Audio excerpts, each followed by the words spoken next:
Three, two, one.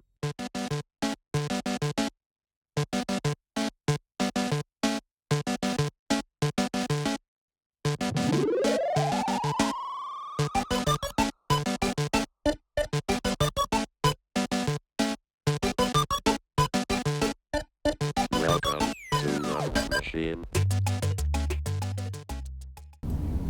Hi guys, welcome back to another episode of PNN. We're your hosts, I'm Fabiola Bruno. And I'm Bola Olowe.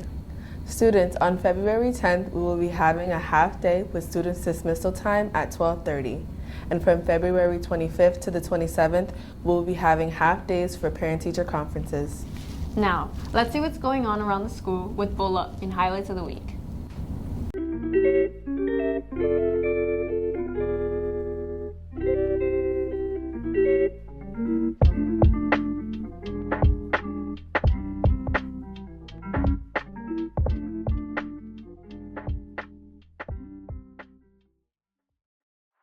On December 18th, the highly anticipated Winter Showcase took place, featuring the incredible talents of students from PAWS. The evening included stunning vocal performances, mesmerizing piano solos, vibrant instrumental ensembles, and dynamic dance routines.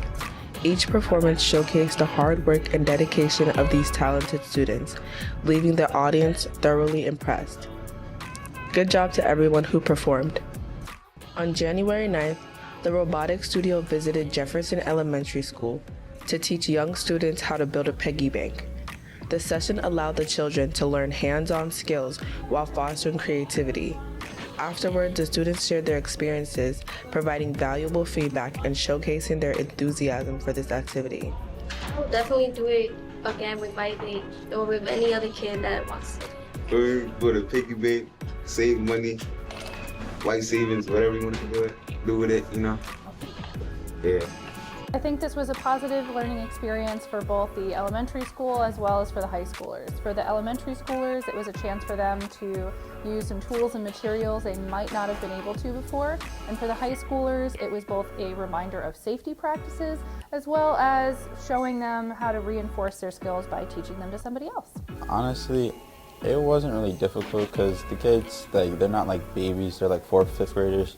So they kind of knew what to do already and read instructions, so it was easy. But sometimes it'll be funny when they struggle with hammering a nail in, so then you just have to help them. And it's just really fun.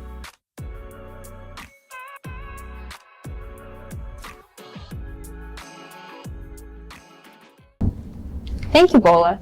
Students, each February we celebrate Black History Month. It's a time to honor and recognize the contributions of Black Americans and reflect on how they have added to American culture. A way to do this could be by attending the Civil Rights Museum Saturday, February 15th at the Plainfield Performing Arts Center from 12 p.m. to 7 p.m. Now, let's see what athlete gets the spotlight with me on Sports Desk. Hello, my name is Kamai Lowry. I'm a junior and I play for boys varsity basketball, boys varsity football. I started playing sports when I was born, pretty much. Like my whole family pretty much plays sports, my dad, my brother. So I've always just been into sports. And as far as balancing schoolwork and sports, school can be a challenge. I feel like it's just mainly don't procrastinate on what you need to get done. If you need to get something done, you do that so you can do what you want to do, especially basketball, because there's almost 2 games a week, even if they're on a weekend or during the week, Tuesdays and Thursdays. But football season was a little bit easier because you only have a game on Fridays.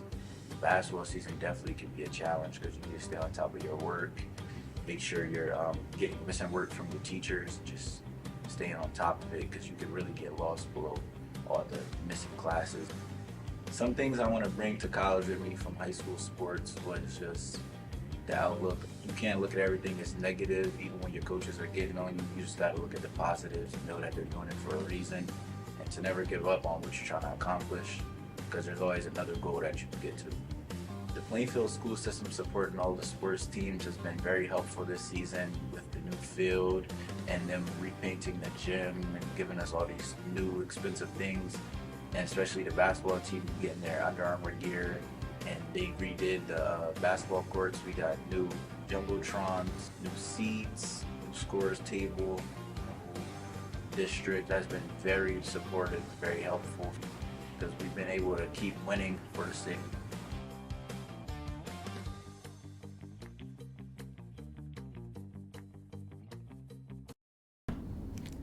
Thank you, Fabiola.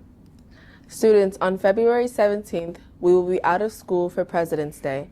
Enjoy the day off. Now let's learn more about Miss Drake with Julia on Teachers Are People Too. Hi, I'm Julia, and welcome back to Teachers Are People Too, and I'm here with Miss Drake. Miss Drake, how are you doing this afternoon? Great. How are you?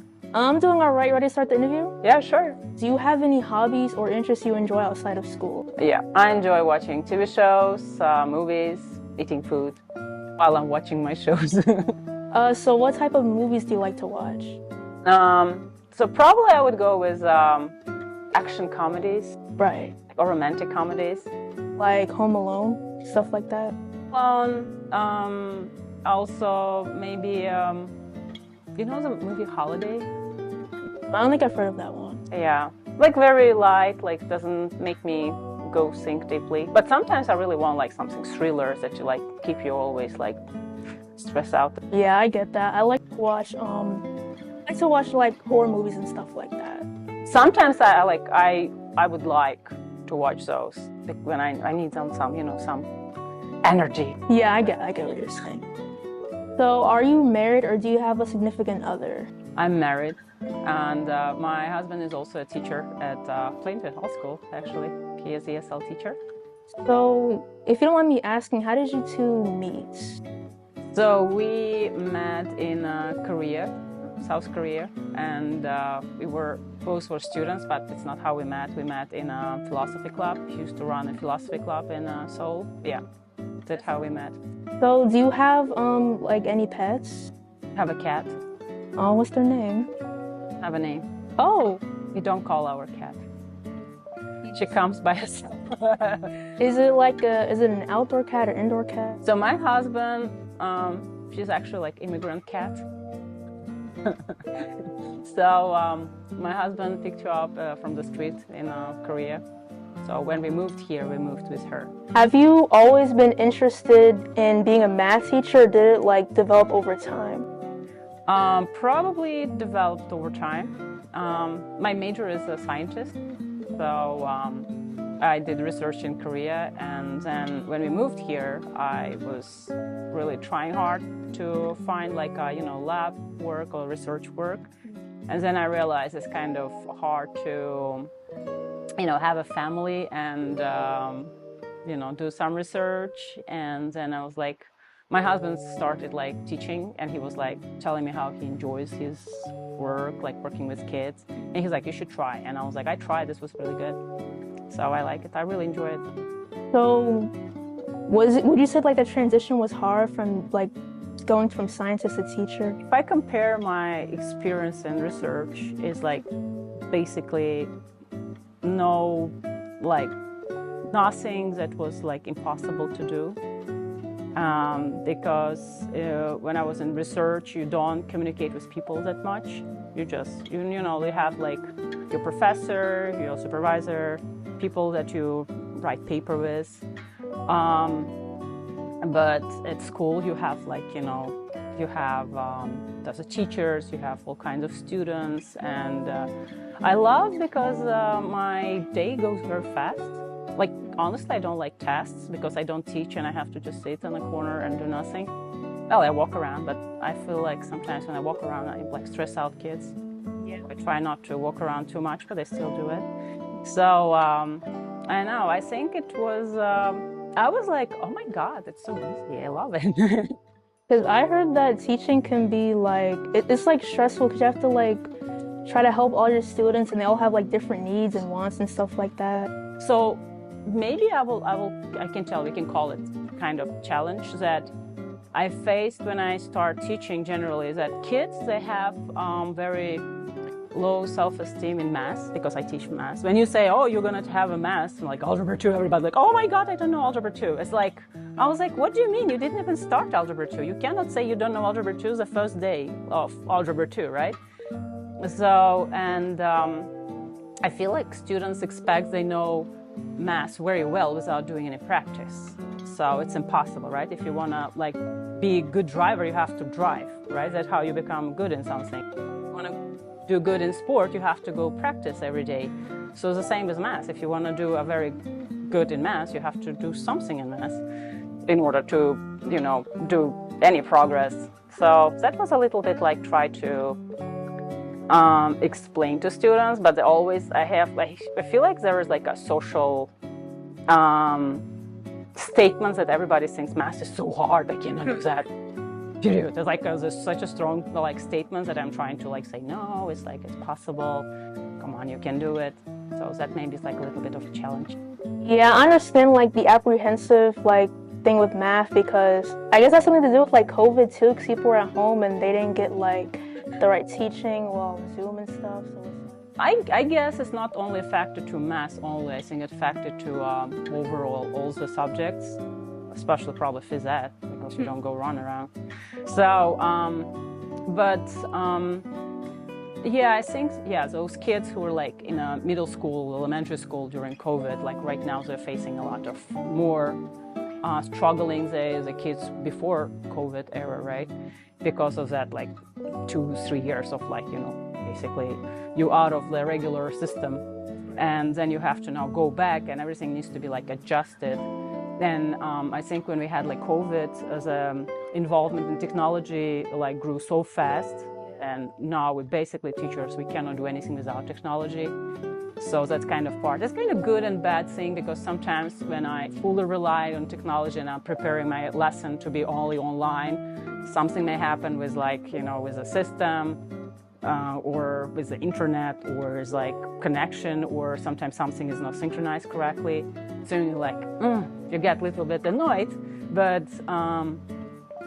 what I do is have like a backup plan. If something is not going to work, we can always print out and do it on a paper. yes, prints out. Yeah, and my students, I think they prefer like, for example, when I ask you guys want you test on a computer or you want on a paper, most of the students, they prefer do it on a computer.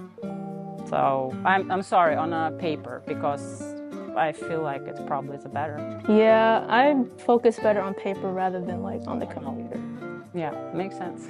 So next question, do you have like any teaching pet peeves, if any, or just like in general, like pet peeves, things that bother you? In teaching, probably that what I said, that the students, they underestimate their knowledge. Right.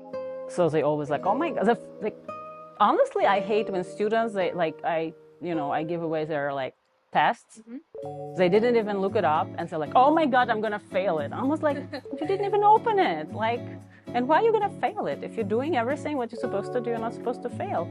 So that's a little bit, I feel like when students, they say it out loud, they start to believe in it and it's kind of not good. Like they're manifesting. Exactly, and they're like, you know, if you say something out loud, it's gonna happen eventually. So you don't have to do that. You always have to say, oh, I believe in my knowledge. I'm ready. I did all my best. So then it's gonna be like, I don't know. That's a little bit upsetting part. And one final thing, do you have anything you'd like to say to the students of PAWS, like a message? Probably I really want to say that you guys, all the students at PAWS is like amazing. Like when I look at your performance, when I look at your artwork, it's like, I was like, oh my God, how you guys do that? And it's like really amazing, and I think you guys have to be proud of your work because you're really doing great work. And also, do you, Alex? Yeah, that would be my message. Thank you guys for tuning in to Teach the People too, and I'll see you again next time. Bye! Thanks, Julia. Students, the month of February is full of basketball games and wrestling matches. Check it out.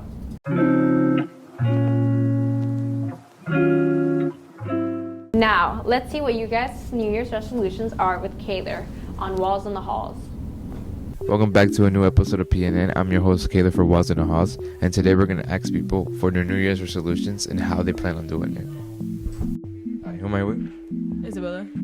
Hi, who am I with? Juan. Jasmine. Yerleni. Jaden. Benjamin.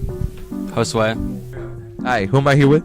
Mr. R. Hi, Mr. R. So, what is your New Year's resolution and how do you plan on doing it? Drink less coffee. We're just drinking coffee right now. after this. Okay. I plan on doing it by throwing away my wallet. Don't worry. I'm not gonna do what everyone thinks I'm gonna do. Alright, so what is your New Year's resolutions and how do you plan on doing it? My New Year's resolution is to get good grades and get honor roll But how do you plan on doing it? by doing all my work. In time? I'm sorry? In time? Yeah, because I always turn in my assignments late, or I just never do it.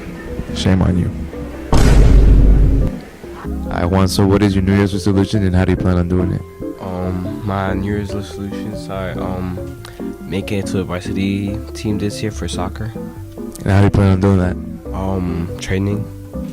Every day? Every day, yo. Para Messi, Messi, Messi, Messi, Messi, Messi, Messi, Messi, immens Messi, encara Messi, encara Messi, encara Messi, encara Messi, encara Messi, encara Messi, encara Messi, encara Messi, encara Messi, encara Messi, encara Messi, encara Messi, gol, gol, gol, gol, gol, gol, gol. What is your New Year's resolution and how do you plan on doing it? To be the baddest out here, so But you're not. I am though. I don't think so. I am though. My New Year's resolution is to get to that bag, and I plan on doing that just straight hustling. You know what I'm saying? That's all you gotta do, just hustle. Alright, so the question today is, what is your New Year's resolution and how do you plan on doing it? Volleyball. Practice volleyball. Taller. I want to get taller. I don't think that's possible. So that concludes our new season of PNN. I hope you guys enjoyed. Always make sure to follow, subscribe, and like. And see you guys in the next one. See ya. Thank you, Kayla. Guys, this year we are doing Valentine's Day shoutouts for $2. For more information, see Mr. D'Amico in room 106. We hope you guys enjoyed this episode of PNN. Make sure to like and subscribe. And email us for any news you would like to see covered. Bye.